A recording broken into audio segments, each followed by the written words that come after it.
les fauteuils sont installés. Franck, Philippe, rejoignez-moi et je vais vous demander de prendre place. On va baisser tranquillement la lumière, je vais me glisser dans votre dos. Moment de vérité. Toute la vérité, rien que la vérité. Hein. D'accord. Attention. On va profiter d'un petit ping-pong entre tous les deux. On va commencer avec Franck. Avec une belle photo, parce que j'aime ces histoires de fratrie. De bonnes coupes de cheveux également. Ah ouais. Ce maillot du TFC que connaît également Philippe. Et avant de vous entendre, Franck, on va entendre Gérald, qui a une question à vous poser. Gérald. Je me souviens, quand on était plus jeune, de nos bagarres, parce que c'est vrai que tu étais plus petit et donc assez retors et rebelle, et donc on se fritait.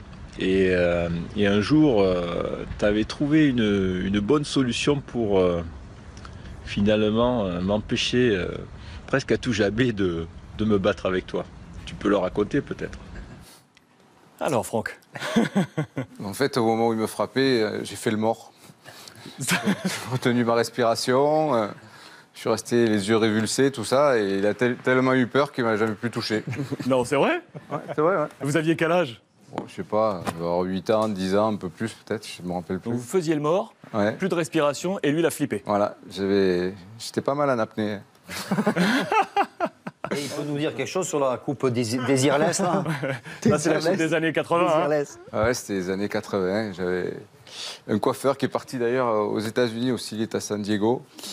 Jean-Marc D'Angelis, et c'est lui qui me coiffait comme ça. Il a déposé le bilan. On va en revenir sur cette relation entre frères. Philippe, on passe à vous, avec une photo là aussi d'un homme que vous connaissez. Oula, parfaitement. Monsieur Olivier Piqueux, qui est aujourd'hui du côté du SCO d'Angers. Écoutez-le, il a énormément, mais quand je dis énormément de choses à nous conter. Philou, à mon tour de te faire une petite surprise. Je voudrais te lancer un défi dans l'émission d'Alexandre. L'anglais, l'espagnol, c'est maîtrisé. Je sais que tu t'es mis à apprendre l'allemand. Je voudrais ce soir, dans l'émission, que tu nous parles dans ma langue natale, le ch'timi, avec ton accent exceptionnel. Voilà, tu sais, ce soir, on va avoir nos amis qui seront présents, Christophe Le Gall, Pascal Favredan, mon frère, on sera là en train de se délecter en regardant ton émission avec une bonne bouteille de vin. D'ailleurs, petite question, je leur réponds quoi au mythe de la cave à vin de monsieur Philippe Montagnier dont on ne voit jamais la couleur du vin? Réponds-moi, Philou, s'il te plaît. Je t'embrasse, belle émission et à très vite. Alors Philippe, on commence par quoi? Par le ch'ti? Le ch'ti, mais le film, quand vous voyez le film, c'est à peu près ça, parce que je me rappelle quand je suis arrivé à Boulogne, alors qui n'est pas le Nord, on m'a expliqué, c'est le Pas-de-Calais. Tu sais mieux que ça, hein? C'est pas le Nord. Et chaque fois je dis, vous êtes du Nord, on me disait, non, nous on est du Pas-de-Calais, ça n'a rien à voir. J'ai jamais compris trop la différence. Et on était avec Hubert Fournier, qui était mon adjoint, puis on arrive au centre commercial à Saint-Martin de Boulogne, et puis il y a un Boulonnais qui vient nous demander quelque chose, et on a été incapable de répondre parce qu'on n'a rien compris. Alors il m'en est resté un petit peu, mais j'ai beaucoup d'affection pour les gens de Boulogne-sur-Mer et puis les gens du Nord qui parlent forcément comme ça, mon tioga, il faut y aller, il faut chaque dedans, et continue comme ça. C'est pas mal, on peut applaudir, c'est pas mal. Et Philippe, vous avez une cave secrète? En fait, je déménage quand même assez souvent, ce qui fait que j'en ai pas vraiment. Et je vais plutôt boire du vin chez Olivier, qui est un vrai ch'timi, puisqu'il est d'Armentières. Et il a une meilleure cave que moi. Donc à chaque fois qu'il vient à la maison, je dis plutôt d'amener son vin que de sortir les miennes, parce que j'en ai pas. Un grand merci au passage à Clara Paban et toutes nos équipes ici pour avoir permis ces petites surprises. Franck, une autre petite photo avec un sacré chevelu. Je l'adore. Vous allez le reconnaître facilement. Oh, C'est celui-là. Celui-là, il est bon. Hein. Oui, tu l'as eu? Jean-Yves Ours, Oui, Jean-Yves du Ours. côté de Montpellier. Écoutez-le. Il est à Strasbourg aujourd'hui. Mes souvenirs sont bons, je crois que Franck était plus souvent à l'école que nous, parce qu'il a passé son bac, lui, il a eu. Nous, on avait arrêté. Mais ouais, entraînement, repas, il vient en communauté, tout simplement. Ouais.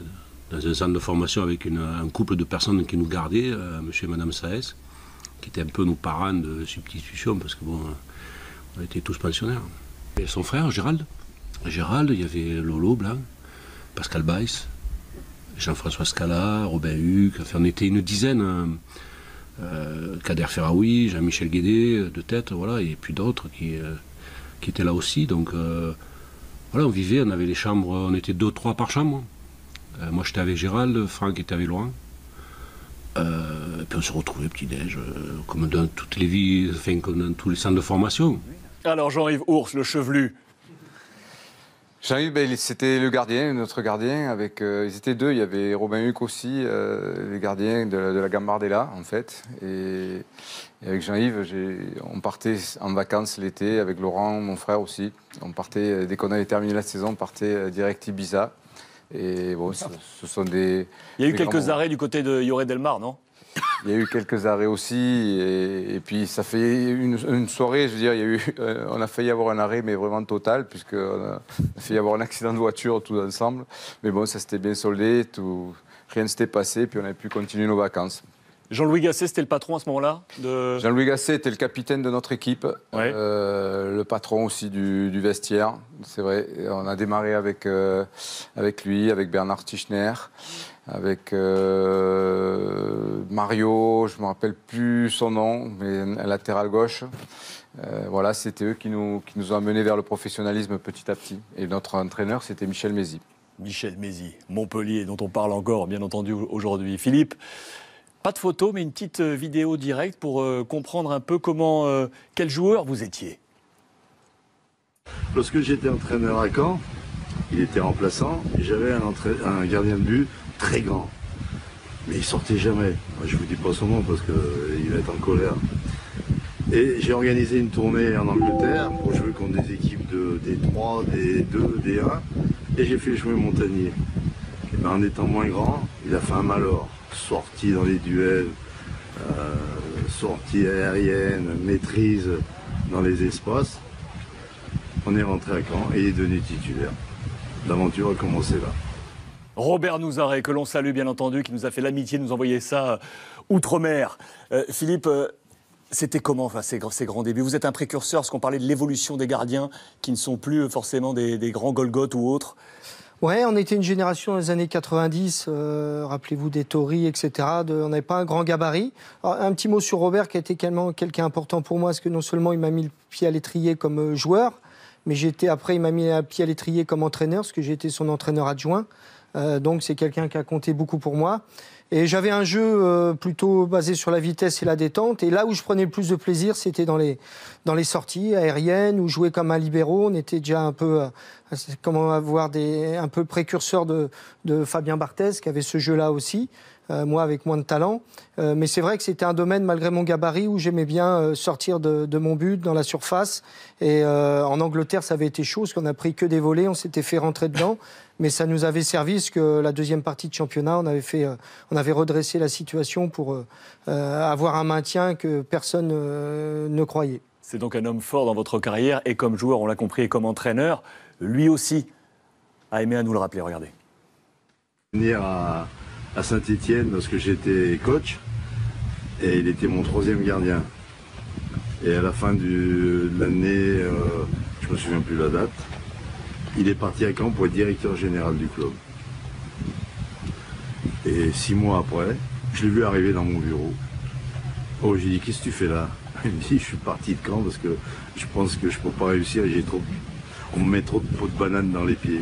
Moi, je lui ai dit, écoute, bienvenue au club parce que je viens de me faire virer et tu vas venir travailler avec moi à Toulouse. Voilà. L'aventure Montagnier-entraîneur a commencé comme ça. C'est comme ça que ça s'est fait? Ouais, c'est un truc incroyable, parce que je pars dans mon club de cœur à Caen pour être plutôt dans l'administratif. Ça n'avait pas convenu. Et toute ma carrière, j'ai passé mes diplômes d'entraîneur. Et je me suis surtout aperçu que c'est ça que je voulais faire. Donc je reviens à Saint-Étienne où j'avais ma maison. Puis je dis à Robert, écoute, j'aimerais bien suivre tes entraînements, juste regarder ce que je veux faire. Je veux continuer là-dedans. Et 3 jours après, il se fait limoger de Saint-Étienne. Et une semaine après, il part à Toulouse, il me demande de l'accompagner. Donc je démarre ma carrière d'entraîneur adjoint avec lui. Et il faut savoir aussi qu'il a fait démarrer Rudy Garcia, qui à cette époque-là était préparateur physique. Et après, il est passé adjoint à Robert. Donc il a sorti beaucoup de joueurs, jeunes joueurs dans sa carrière, mais aussi des entraîneurs. Franck, on a entendu tout à l'heure votre premier fils, New York, qui nous a posté cette carte postale. Votre 2e fiston tenait également à vous adresser un message. Message pour te dire que je suis fier d'être ton fils et d'avoir débuté dans le même club que toi à Montpellier. J'espère marcher dans tes pas, en faisant la même carrière que toi, en m'inspirant de ta détermination, de ton courage, de ta sérénité et de ton mental qui font ta force. Gros bisous. Votre deuxième fils qui est du côté de Montpellier, on le suit sur les antennes de beIN Sport. Quelle fierté, moi j'imagine. Hein? Oui, je suis très fier. Je suis très fier de mes deux fils, mais je suis très fier aussi de Brian qui a débuté contre Metz il y a 15 jours, je crois, qui a fait un petit bout de match à Marseille. Il a suivi la voie du football, qui n'est pas une voie facile, mais bon, il a du potentiel, il a des qualités, il a plus de qualités que moi d'ailleurs pour jouer et devenir peut-être un très bon joueur demain. Vous vous attendiez à ce que l'un des deux soit footeux? Mais si je vous avoue, au départ, je n'étais pas trop chaud. Trop chaud, non. Parce que c'est quand même un monde difficile. C'est beau, une carrière de footballeur. Mais bon, il y a des hauts, des bas et il y a des moments difficiles. Donc pour eux, j'aurais préféré peut-être une vie un peu plus stable. Mais bon, dans la mesure où il commence à faire ses débuts et que j'espère demain il sera professionnel et qu'il fera une carrière, j'espère que elle sera belle et que voilà, que ça sera vraiment un très bon moment comme ça l'a été pour moi et pour beaucoup de joueurs de foot. Franck, je fais une parenthèse rapide, parce que on en a parlé dans la presse. Bien entendu, vous de Montpellier, est-ce que vous rêvez d'être son coach, un peu à la Zizou, qui prend son gamin comme joueur? Est-ce que vous vous dites, tiens, pourquoi pas? Parce qu'on sait que les prochaines échéances à Montpellier feront peut-être que votre nom reviendra du côté de Montpellier ou autre, et il y a votre fiston qui est là. Vous y avez pensé? Si un jour ça doit se faire, ça se fera.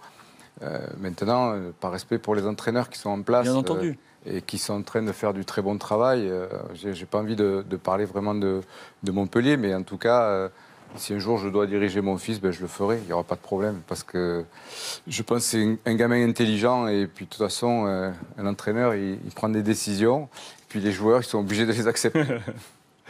J'aime bien cette relation père-fils. Philippe, j'ai une photo que vous connaissez parce que je l'avais au fond de ma pochette. Votre père est là au milieu. Claude. Oui, qui était gardien de but. Gardien également. Oui, à Passy-sur-Eure. Téléménie, du côté de Passy-sur-Eure. Ouais, mon frère était gardien, donc quand je suis arrivé à l'école de foot à 5-6 ans, on ne m'a pas trop demandé où je voulais jouer, on m'a mis tout de suite dans les buts. Et ça, je crois que c'est mon premier match professionnel avec Caen, en Ligue 2. Ben Soussan à gauche. Et Michel était le gardien titulaire, et je l'avais suppléé. Et c'est vrai que mon père, je pense, était fier, comme il a été gardien de but, de me voir jouer en professionnel à ce moment-là. Il n'attendait pas forcément que vous soyez pro. Hein. Pour tout vous dire, j'avais fait le souvenir. Cette photo sort d'un papier que j'avais écrit comme ça dans mes premières années de boulot du côté de l'Eure. Et j'avais rencontré votre papa qui m'avait raconté toute votre épopée, fantastique d'ailleurs. Lui qui tenait, je crois, il était fromager, non, du côté de Passy.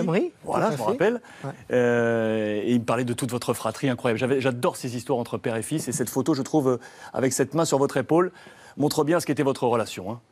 Oui, c'est vrai que moi, je n'avais pas vraiment beaucoup de talent, mais j'aimais beaucoup le foot et j'étais très persévérant. Donc, c'est vrai qu'au départ, je n'ai jamais fait de centre de formation, j'étais à l'université, je suis arrivé plutôt tard et personne trop y croyait. Mon père, peut-être pas trop, mais il m'a toujours soutenu par l'amour du foot et puis du poste. Mais c'est forcément une photo, ça fait longtemps que je ne l'ai pas vue, qui me fait plaisir de revoir. Et c'est vrai que tu étais à l'initiative du premier article. On ne va pas dire à combien que ça remonte, mais quand on voit ma tête... sur, 95. Ouais, ça doit être ça. C'était hier. Ça va. Non, je crois que c'était 84. Franck, ah non, oui, celle-ci, celle de la photo, oui, pardon. Je parlais du papier. Franck, j'ai une petite photo un peu bonus pour vous. Qu'est-ce que ça vous inspire, ça? Si vous me voyez venir, vous me voyez venir ou pas? Oui, c'est mon frère, ça. Ok, on l'écoute. Gérald Passy. Franck est un fin tacticien. Et déjà, tout petit, quand on jouait au Monopoly, il avait sa tactique pour gagner. Et je me souviens d'une partie qu'on a fait avec Jean-Luc. Et je pense que tu peux leur expliquer comment tu as réussi à détourner notre attention et tactiquement gagner la partie. Alors le fin tacticien, comment on fait pour gagner au Monopoly? En fait, il balance, c'est des dossiers ça. En fait, il faut savoir que je ne suis pas vraiment un joueur, je suis gagneur à la base.